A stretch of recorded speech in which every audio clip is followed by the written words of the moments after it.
ঘরোয়া ক্রিকেটে রানের ফুলঝুরি ছোটানো এনামুল হক বিজয় জাতীয় দলে ফিরলে যেন রান তুলতে ভুলে যান। গল টেস্টের প্রথম ইনিংসে 0 রানে সাজঘরে ফিরেছেন এই ওপেনার। সবশেষ 6 ইনিংসে 40 রানের কোটা পেরোতে পারেননি এনামুল।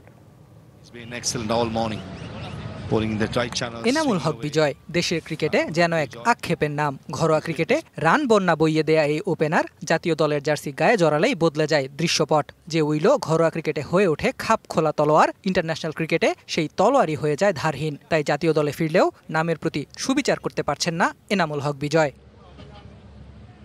চলমান গল টেস্টে টস জিতে ব্যাটিংয়ের সিদ্ধান্ত নেন বাংলাদেশের অধিনায়ক নাজমুল হোসেন শান্ত। ওপেনিংয়ে সাদমান ইসলামের সাথে এনামুল হক বিজয়। ব্যাট করতে নেমে রীতিমতো খাবি খেলেন এনামুল। ইনিংসের শুরু থেকেই অস্বস্তি ফুটে উঠেছিল এই ওপেনারের ব্যাটিংয়ে। 9 বল খেলেও খুলতে পারছিলেন না রানের খাতা। এরপরই বিপত্তি। ম্যাচের প্রথম ঘণ্টাতেই বাংলাদেশকে বিপদে ফেলে 0 রানে আউট এনামুল। আসিথা ফার্নান্দো যেন মুক্তি দিলেন এই ওপেনারকে।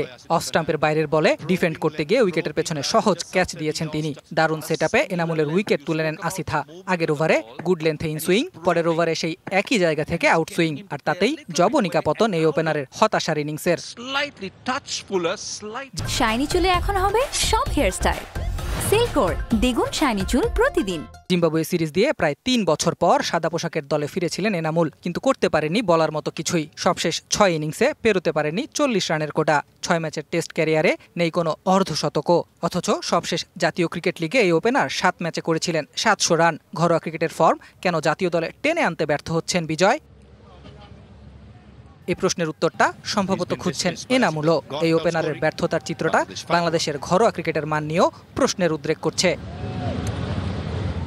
Ahmed Nahid, DBC news desk.